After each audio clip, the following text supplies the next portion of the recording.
Olá, seja bem-vindo a mais um Metrópolis Entrevista. Eu me chamo Lauren Keller, sou produtora do portal e na entrevista de hoje eu converso com a professora de Planejamento Urbano da Universidade Federal do ABC, Silvana Zioni, e com o mestre em Finanças, Ulisses Dias. Eu convidei os dois para essa conversa porque o ministro da Fazenda, Fernando Haddad, confirmou que o governo federal está realizando um estudo técnico aprofundado sobre a possibilidade de implementação de uma tarifa zero no transporte público urbano do país. A iniciativa foi anunciada no programa Bom Dia Ministro do governo federal no dia 7 de outubro. Caso siga para frente, a medida pode servir como uma bandeira de campanha para Lula nas eleições de 2026. Haddad explicou que o estudo em desenvolvimento na Fazenda se trata de uma grande radiografia do setor com o objetivo de levar à análise as diversas formas de financiamento do transporte público. Tem vários estudos que estão sendo recuperados pela Fazenda para verificar se existem outras formas mais adequadas de financiar o setor, né? Mas nós estamos, nesse momento, fazendo uma grande radiografia. Qual é essa radiografia? Quanto custa o setor, quanto que o poder público está colocando subsídio no setor, quanto que as empresas, mediante o Vale Transporte, estão aportando para o setor, quanto que está saindo do bolso do trabalhador, né? Quais são os gargalos tecnológicos, quais são as oportunidades tecnológicas. Porém, a medida tem preocupado especialistas em relação às dificuldades de se implementar um projeto de dimensões tão amplas. Por isso, eu começo te perguntando, Silvana, sobre o risco de aumento da demanda do transporte público sem um aumento proporcional da oferta e qualidade do serviço, né? Afinal, muitas cidades brasileiras já sofrem com frotas envelhecidas e infraestrutura ruim. Então, quais as possibilidades de ocorrer uma degradação do serviço por conta disso? Parece estranho pensar em risco de degradação de um sistema que já vem em crise há um bocado de tempo, tá? E acho que, para eu não me alongar muito, eu diria o seguinte: uma medida como a tarifa zero, que altera profundamente a forma de remuneração de um serviço, mudando principalmente o ator responsável, né, da demanda e ampliando as formas de financiamento do serviço, eu diria que vai ser acompanhado, como a gente já tem observado em vários municípios que adotaram a medida, vai ser acompanhado de uma mudança de padrão de mobilidade. Então, nesse sentido, não acho que seja uma mudança drástica, talvez eventualmente em algum período logo no início, mas tende a uma acomodação, porque ninguém vai ficar passeando de ônibus, e sim vai tentar ter alternativa de mobilidade pela cidade. Não podemos esquecer que o transporte é um instrumento de mediação de atividades. Então, de fato, acho que não vai ser um risco muito grande, além do que a gente já corre. E Ulisses, apesar de colaborar com a acessibilidade ao transporte público, a medida preocupa especialistas do setor em relação às fontes de financiamento que precisariam ser adotadas para abarcar todas as despesas que surgiriam a partir da tarifa zero. Então, por isso eu te pergunto, quais seriam as alternativas tributárias mais adequadas e capazes de sustentar o custo da tarifa zero? Primeiro, é importante mostrar que essa atitude, ela mostra uma inclinação muito forte do atual governo e de um pensamento econômico de intervenção, o que acaba destruindo o valor dentro da economia e da sociedade. Então, o objetivo é que, caso a gente vivesse num mundo perfeito, as pessoas pudessem circular mais. Isso já se mostra um motivo de aquecimento no comércio local de algumas cidades, dentro das 170 que adotam o transporte gratuito. Mas a gente sabe que, no final das contas, quanto mais o governo deixar a economia livre, mais ela vai encontrar a sua produtividade. Então, o custo dessa iniciativa está orçado em torno de 75 bilhões de reais. Quando a gente adiciona trem e metrôs, isso aí sobe para 90 bilhões.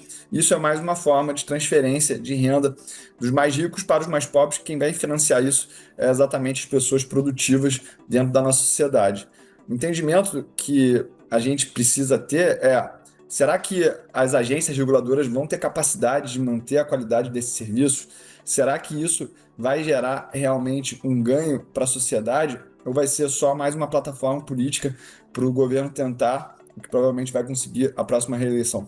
Provavelmente isso vai acontecer da mesma forma que acontece com as concessões de energia elétrica, de rodovias e também de saneamento, onde existe uma meta de rentabilidade sobre o capital empregado para remunerar o investidor, o player do mercado, para que ele possa ter um incentivo para ele continuar renovando as frotas e a infraestrutura e, com isso, o Estado arcar com esse custo. Uma outra visão que a gente precisa ter é exatamente dessa dinâmica do governo central, ele interferir em políticas que deveriam ser tomadas as decisões com base nas necessidades locais, né? Então, cada cidade ela vai entender os seus prós e contras e ter alguém lá de Brasília, bem longe dessa realidade, decidindo isso, é mais uma amostra da ineficiência que o governo ele está construindo aqui na nossa sociedade e na nossa economia.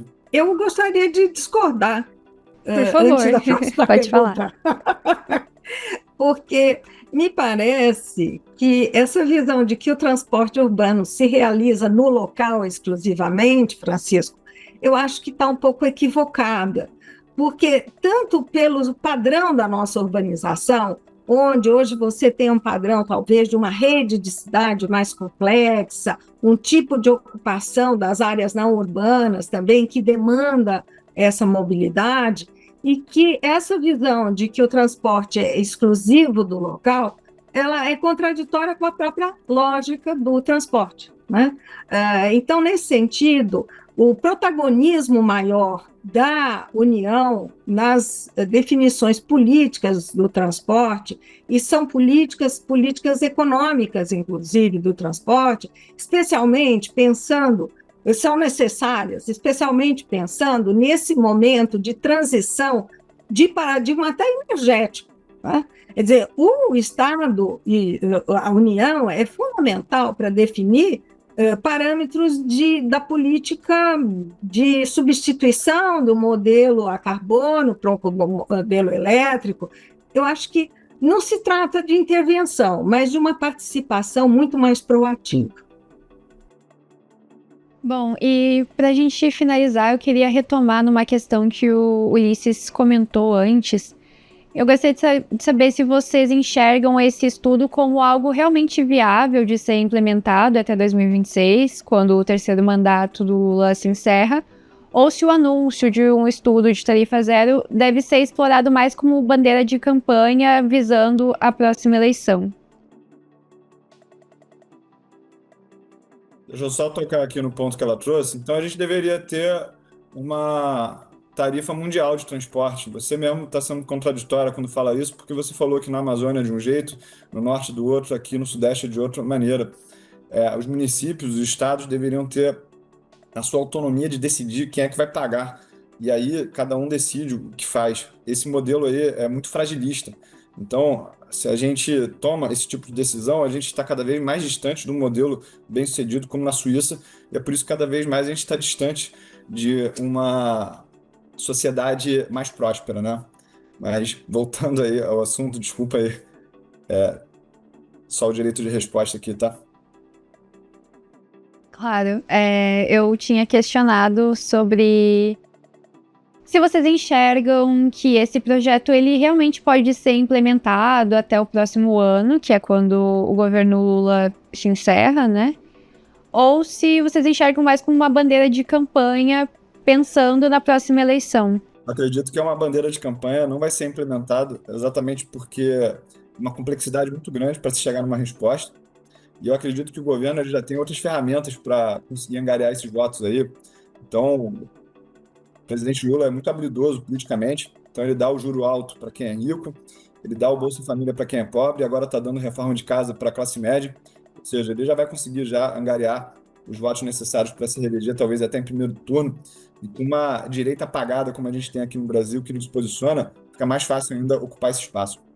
Eu acho que a questão da tarifa zero traz uma transversalidade do tema que, de fato, não é 2028 que muda o taxímetro, não é por aí.